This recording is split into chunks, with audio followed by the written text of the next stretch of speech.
and welcome to Commanding on a Budget. Today's budget pick is Gruul Warchant. This uncommon is a great addition to decks that win by turning big burly Gruul dudes sideways. Forcing your opponents to double block means they might not be able to block at all. Today we'll be taking a look at Cornell's Vela the Night-Clad deck. Vela is a 4/4 for 6, which aren't the best stats in the world until you notice that she has Intimidate. The great thing, though, is that she gives all your guys Intimidate as well.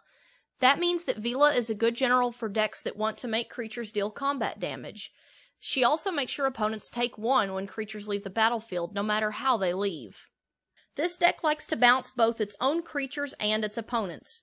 Bouncing your own creatures means you can reuse their enter the battlefield abilities and make your opponents take damage from Vela. Bouncing your opponent's creatures just slows them down. Fairy Imposter and Havengul Scab can only bounce your creatures. Aether Adept and Vapor Snag can return anyone's creatures to their hands. Cavern Harpy bounces a creature whenever it enters the battlefield and can bounce itself. Curfew will let you make the board less crowded for just 1 mana. Devastation Tide lets you clear the entire board and set everyone back a few turns. Into the Royal not only bounces creatures, but any non-land permanent. Cowardice. Someone wants to remove one of your creatures? Nope. Someone wants to equip or enchant one of their creatures? Nope. Mistblade Shinobi. If this guy sticks around, nobody else's creatures will. Peel from Reality. Recycle a dude and annoy an opponent on the cheap. Ninjutsu is an ability that allows you to cheat creatures into play for a discounted price. Since part of that ability requires returning the unblocked creature to your hand, ninjas are a perfect fit for this deck. Not to mention the creature you return to your hand will trigger Vela's Life Loss ability. Higur the Still Wind lets you tutor up the rest of your ninjas and can make sure they connect. Walker of Secret Ways. Being able to see people's hands is cool and all, but it's her ability to bounce ninjas that makes her perfect for this deck. Ink Eyes Servant of Oni. He steals things from your opponent's graveyards and is really hard to remove. Sakashima's Student. A 2-mana clone is awesome, and since it's a ninja, it's much easier to bounce if you want to change the creature it's copying. Silent Blade Oni. Stealing things right out of your opponent's hands is just mean, but this guy can do it over and over. In order to ninjutsu your creatures into play, the creature you bounce needs to not be blocked, so these creatures and spells help you do just that. Artful Dodge. Cheap unblockability that can be used twice. Whisper Silk Cloak makes a creature both unblockable and hard to remove, which is especially good for your general. Dalthy Jackal, Tormented Soul, and Dalthy Slayer are cheap unblockable dudes. Dimir Infiltrator can be a body on the battlefield or can tutor up your 3-cost spells. Invisible Stalker is both unblockable and hard to remove.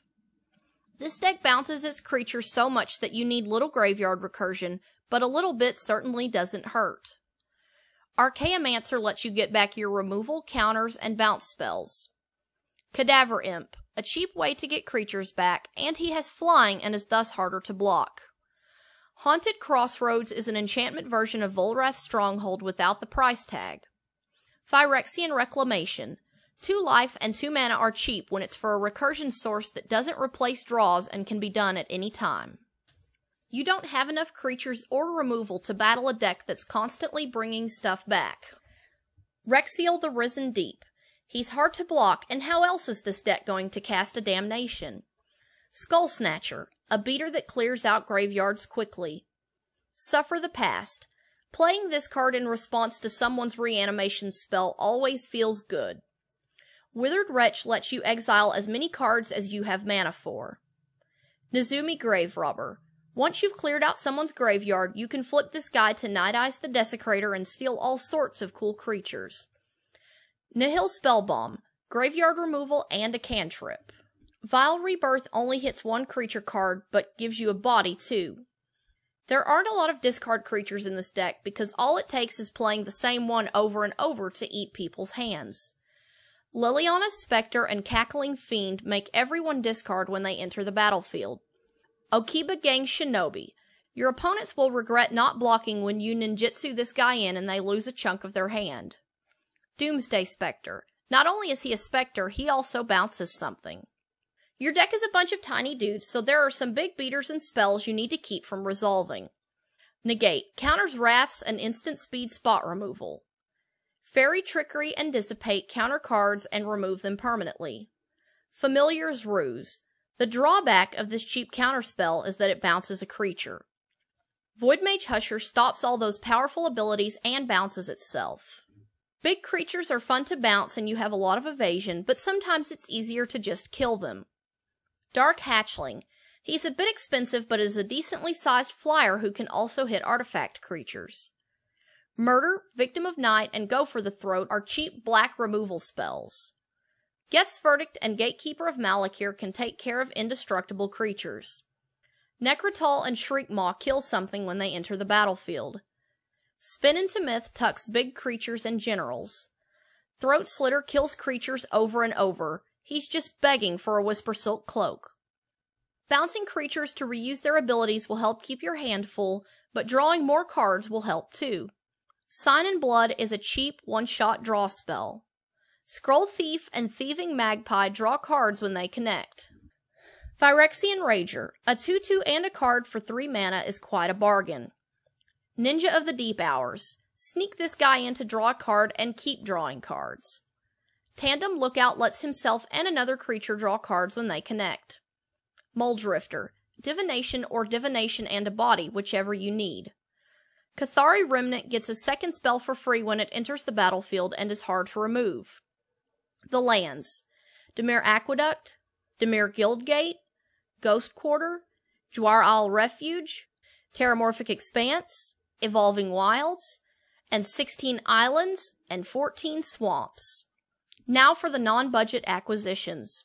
Sol Ring, Mana Crypt, and Mana Vault are much more needed in this deck than many other commander decks because replaying creatures and paying for all those ninjutsu costs can get very expensive. Strionic Resonator isn't too expensive and would work well with all the triggered abilities in the deck. Cryptic Command. 4 mana is expensive in this deck, but countering spells and having the ability to bounce your creatures at the same time would probably be worth it. Aetherling is a sizable creature that would still fit this deck's theme very nicely. Creeping Tar Pit would be a good beater and could be bounced for ninjutsu if necessary. Sun Quan, Lord of Wu, would make all your creatures practically unblockable. Shadowmage Infiltrator is a better Scroll Thief. The deck's strengths. All those bouncing creatures and cheap draw sources keep your hand full. This deck can time walk opponents by bouncing the big dude they tapped out for. Blockers, no matter how scary, normally aren't a problem. All your combat tricks will keep opponents from making good decisions during combat. The deck's weaknesses. Instant speed exile removal, especially on a creature that's been ninjutsu'd in, means you get 2 for 1. Combo and token decks are hard to deal with. The deck has few big bombs. A lot of your card draw relies on creatures. You should play this deck if you love cheap enter the battlefield utility dudes. You prefer bouncing creatures to dealing with them permanently. You like winning the game by turning a bunch of small, unblockable guys sideways. Or you like to win with tempo even in Commander. Thanks to Cornell for sharing his Vela list. I've played against this deck, and the advantage from all those little creatures adds up quickly, especially against slower decks. The great thing about this deck is that it's mostly cheap commons and uncommons that are probably sitting in a box at your LGS. It can also be easily tuned to be better in your playgroup or if you're missing cards. As a one-time thing, I'm going to allow voting for the next Commanding on a Budget. So whichever general suggested in the comments gets the most upvotes will be appearing next time. Let me know what deck you most want to see, and as always, thanks for watching.